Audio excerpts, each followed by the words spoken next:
हाय सांग मैंने जय जगन्नाथ आप नहीं आस गोटे नुआ आइटम मुग चकुड़ी जोटा कि आम हाथ में कहते पेसर रोट पेसर रोट बनाया मुग आउ नड़िया नहीं आम ग्राइंडिंग कर फर्स्ट मुग नड़िया ग्राइंडिंग कर सारी तो यहाँ आम पिज टे काटिक पकड़ा तो पिज टे काटिक स्वाद अनुसार लुण देवे तो लुण देला आपन बटर तैयारी बटर तैयारी आप तवे पकड़ चकुड़ी पिठा करें तवा गरम होगापर एमती तवे चकुड़ी पिठा कर पकड़ आपणकर मुग चकुड़ी प्रेसर रोटी रेडी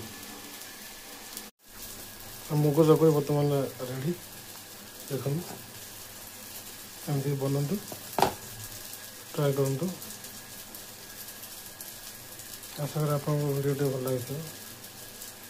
जय जगन्नाथ लाइक शेयर कमेंट करें।